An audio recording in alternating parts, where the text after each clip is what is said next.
श्री गणेशाय नमः। ओम नमो भगवते वासुदेवाय। जय श्री कृष्ण, जय श्री हरि। आप सभी श्रद्धालु भक्तों का अनंत भक्ति सागर ऑफिशियल परिवार में हृदय से स्वागत है। आज हम श्रीमद् भागवत महापुराण के तृतीय स्कंद के 11वें अध्याय का पावन श्रवण करेंगे। इस अध्याय में मनवंतर आदि काल तथा काल विभाग का अत्यंत ही गुण तथा दिव्य वर्णन किया गया है। भगवान की अचिंत्य माया के अंतर्गत समय के सूक्ष्म से लेकर विराट स्वरूप तक का रहस्य इस अध्याय में प्रकट होता है। तो आइए श्रद्धा और एकाग्र मन से श्रीमद् भागवत के इस अमृतमय अध्याय का श्रवण प्रारंभ करें। श्री सुखदेव जी कहते हैं, जो पदार्थ का सबसे सूक्ष्म, अविभाज्य और नित्य अंश है उसे परमाणु कहा जाता है। उसी के समूह को देखकर मनुष्यों को स्थूल वस्तुओं का अनुभव होता है। भगवान श्री हरि की कृपा से अब तृतीय स्कंद के 11वें अध्याय का पावन पाठ प्रारंभ करते हैं। श्री मैत्रेय जी कहते हैं, विदुर जी, पृथ्वी आदि कार्य वर्ग का जो सूक्ष्मतम अंश है, जिसका और विभाग नहीं हो सकता तथा जो कार्य रूप को प्राप्त नहीं हुआ है और जिसका अन्य परमाणुओं के साथ संयोग भी नहीं हुआ है, उसे परमाणु कहते हैं। इन अनेक परमाणुओं के परस्पर मिलने से ही मनुष्यों को भ्रमवश उनके समुदाय रूप एक अवयवी की प्रतीति होती है। यह परमाणु, जिसका सूक्ष्मतम अंश है, अपने सामान्य स्वरूप में स्थित उस पृथ्वी आदि कार्यों की एकता का नाम परम महान है। इस समय उसमें न तो प्रलय आदि अवस्था भेद की स्फूर्ति होती है, न नवीन प्राचीन आदि काल भेद का भान होता है और न घट पट आदि वस्तु भेद की ही कल्पना होती है। साधु श्रेष्ठ, इस प्रकार यह वस्तु के सूक्ष्मतम और महत्तम स्वरूप का विचार हुआ। इसी के सादृश्य से परमाणु आदि अवस्थाओं में व्याप्त होकर व्यक्त पदार्थों को भोगने वाले सृष्टि आदि में समर्थ अव्यक्त स्वरूप भगवान काल की भी सूक्ष्मता और स्थूलता का अनुमान किया जा सकता है। जो काल प्रपंच की परमाणु जैसी सूक्ष्म अवस्था में व्याप्त रहता है, वह अत्यंत सूक्ष्म है, और जो सृष्टि से लेकर प्रलय पर्यंत उसकी सभी अवस्थाओं का भोग करता है, वह परम महान है। दो परमाणु मिलकर एक अणु होता है और तीन अणुओं के मिलने से एक त्रिश्रेणु होता है, जो झरोखों में से होकर आई हुई सूर्य की किरणों के प्रकाश में आकाश में उड़ता देखा जाता है। ऐसे तीन त्रिश्रेणुओं को पार करने में सूर्य को जितना समय लगता है, उसे त्रुटि कहते हैं। इससे 100 गुना काल वेद कहलाता है और 3 वेद का एक लव होता है। 3 लव को 1 निमेष और 3 निमेष को 1 क्षण कहते हैं। 5 क्षण की 1 काष्ठा होती है और 15 काष्ठा का 1 लघु।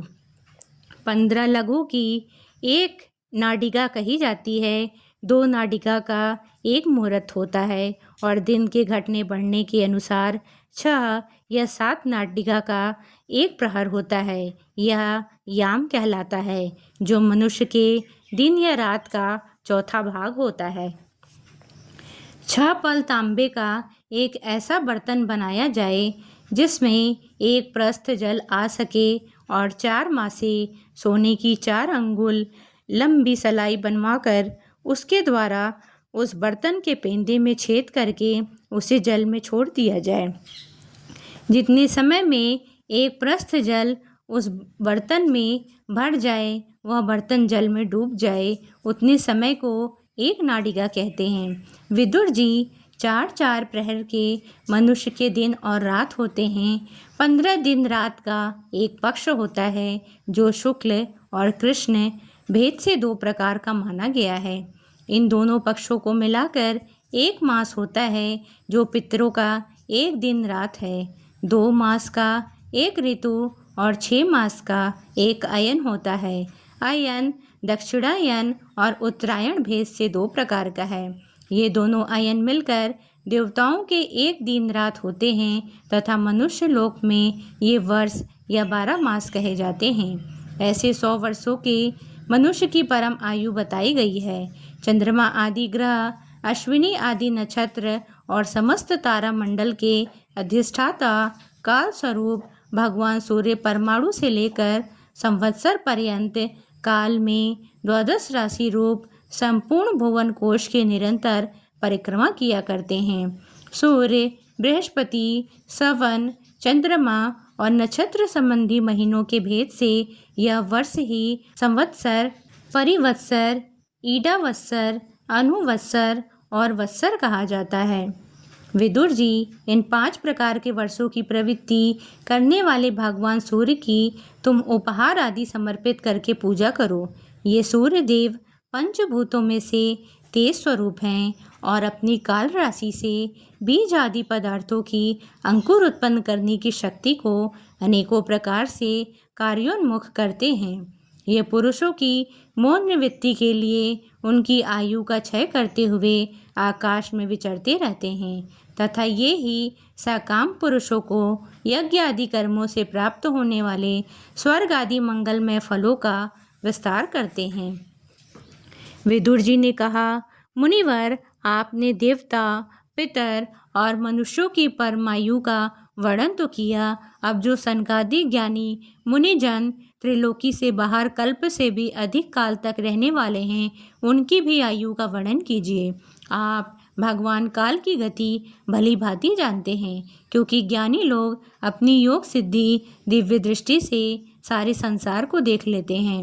मैत्री जी ने कहा, विदुर जी, सतयुग, त्रेता, द्वापर और कली, ये 4 युग अपनी संध्या और संध्यांशों के सहित देवताओं के 12 सहस्र वर्ष तक रहते हैं, ऐसा बतलाया गया है।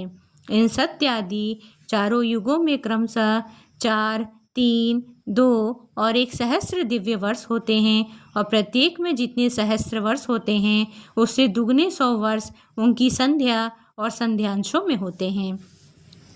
युग की आदि में संध्या होती है और अंत में संध्यांश। इनकी वर्ष गणना सैकड़ों की संख्या में बतलाई गई है। इनके बीच का जो काल होता है उसी को कालवेत्ताओं ने युग कहा है। प्रत्येक युग में एक एक विशेष धर्म का विधान पाया जाता है। सतयुग के मनुष्यों में धर्म अपने चारों चरणों में रहता है, फिर अन्य युगों में अधर्म की वृद्धि होने से उसका एक एक चरण क्षीण होता जाता है। प्यारे विदुर जी, त्रिलोकी से बाहर महरलोक से ब्रह्मलोक पर्यंत यहाँ की 1 सहस्र चतुर्युगी का एक दिन होता है और इतनी ही बड़ी रात्रि होती है जिसमें जगतकर्ता ब्रह्मा जी शयन करते हैं। उस रात्रि का अंत होने पर इस लोक का कल्प आरंभ होता है। उसका क्रम जब तक ब्रह्मा जी का दिन रहता है तब तक चलता रहता है। उस एक कल्प में 14 मनु हो जाते हैं। प्रत्येक मनु 71 चतुर्युगी से कुछ अधिक काल तक अपना अधिकार भोगता है। प्रत्येक मनवंतर में भिन्न भिन्न मनुवंशी राजा लोग, सप्तऋषि, देवगण, इंद्र और उनके अनुयायी गंधर्व आदि साथ साथ अपना अधिकार भोगते हैं। यह ब्रह्मा जी की प्रतिदिन की सृष्टि है जिसमें तीनों लोकों की रचना होती है। उसमें अपने अपने कर्म के अनुसार पशु पक्षी, मनुष्य, पितर और देवताओं की उत्पत्ति होती है। इन मनवंतरों में भगवान सत्वगुण का आश्रय लें अपनी मनु आदि मूर्तियों के द्वारा पौरुष प्रकट करते हुए इस विश्व का पालन करते हैं। कालक्रम से जब ब्रह्मा जी का दिन बीत जाता है तब वे तमोगुण के संपर्क को स्वीकार कर अपनी सृष्टि रचना रूप पौरुष को स्थगित करके निश्चेष्ट भाव से स्थित हो जाते हैं। उस समय सारा विश्व उन्हीं में लीन हो जाता है। जब सूर्य और चंद्रमा आदि से रहित वह प्रलय रात्रि आती है तब वे भू भुवः स्वः तीनों लोग उन्हीं ब्रह्मा जी के शरीर में छिप जाते हैं। उस अवसर पर तीनों लोग शेष जी के मुख से निकली हुई अग्नि रूप भगवान की शक्ति से जलने लगते हैं। इसलिए उसके ताप से व्याकुल होकर भृगु आदि मुनीश्वर गण महरलोक से जनलोक को चले जाते हैं। इतने में ही सातों समुद्र प्रलय काल के प्रचंड पवन से उमड़कर अपनी उछलती हुई उत्ताल तरंगों से त्रिलोकी को डुबो देते हैं। तब उस जल के भीतर भगवान शेषशायी योग निद्रा से नेत्र मूंद कर शयन करते हैं। उस समय जनलोक निवासी मुनिगण उनकी स्तुति किया करते हैं। इस प्रकार काल की गति से एक एक सहस्त्र चतुर्युग के रूप में प्रतीत होने वाले दिन रात के हेर फेर से ब्रह्मा जी की 100 वर्ष की परम आयु भी बीती हुई सी दिखाई देती है। ब्रह्मा जी की आयु के आधे भाग को परार्ध कहते हैं। अब तक पहला परार्ध तो बीत चुका है, दूसरा चल रहा है। पूर्व परार्ध के आरंभ में ब्रह्मा नामक महाकल्प हुआ, उसी में ब्रह्मा जी की उत्पत्ति हुई थी। पंडित जन इन्हें सप्त ब्रह्म कहते हैं। उसी परार्ध के अंत में जो कल्प हुआ था उसे पाद्य कल्प कहते हैं। इसमें भगवान के नाभि सरोवर से सर्वलोकमय कमल प्रकट हुआ था। विदुर जी, इस समय जो कल्प चल रहा है वह दूसरे परार्ध का आरंभक बतलाया जाता है। यह वारा कल्प नाम से विख्यात है। इसमें भगवान ने शुकर रूप धारण किया था। यह 2 परार्थ का काल अव्यक्त, अनंत, अनादि, विश्वात्मा श्रीहरि का एक निमेष माना जाता है। यह परमाणु से लेकर द्विपरार्थ पर्यंत फैला हुआ काल सर्वसमर्थ होने पर भी सर्वात्मा श्रीहरि पर किसी प्रकार की प्रभुता नहीं रखता। यह तो देह आदि में अभिमान रखने वाले जीवों का ही शासन करने में समर्थ है। प्रगति, महतत्व, अहंकार और पंच तन्मात्र, इन 8 प्रकृतियों के सहित 10 इंद्रियां, मन और पंचभूत, इन 16 विकारों से मिलकर बना हुआ यह ब्रह्मांड कोश भीतर से 50 करोड़ योजन विस्तार वाला है तथा इसके बाहर चारों ओर उत्तरोत्तर 10-10 गुने 7 आवरण हैं। उन सबके सहित यह जिसमें परमाणु के समान पड़ा हुआ दिखता है और जिसमें ऐसी करोड़ों ब्रह्मांड राशियां हैं, वह इन प्रधान आदि समस्त कारणों का कारण अक्षर ब्रह्म कहलाता है और यही पुराण पुरुष परमात्मा श्री विष्णु भगवान का श्रेष्ठ धाम है। इति श्रीमद्भागवते महापुराणे पारमहंस्यां संहितायां तृतीय स्कंदे 11 अध्याय।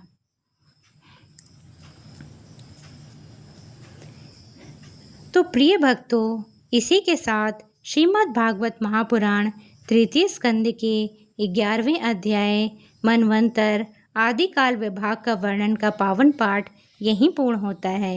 यदि इस कथा के वाचन में मुझसे कोई त्रुटि, अशुद्धि या भूल हुई हो तो कृपया श्रीहरि की शरण में मुझे क्षमा करें। मेरा उद्देश्य केवल श्रीमद् भागवत महापुराण के दिव्य एवं अमृतमय वचनों को घर घर तक पहुंचाना है। यदि आपको यह पाठ पसंद आया हो तो कृपया वीडियो को लाइक करें, शेयर करें और हमारे चैनल अनंत भक्ति सागर ऑफिशियल को सब्सक्राइब करके बेल आइकन अवश्य दबाएं ताकि आपको हमारी आने वाली सभी आध्यात्मिक वीडियो सबसे पहले मिल सके। जय श्री कृष्ण, जय श्री हरि, राधे राधे।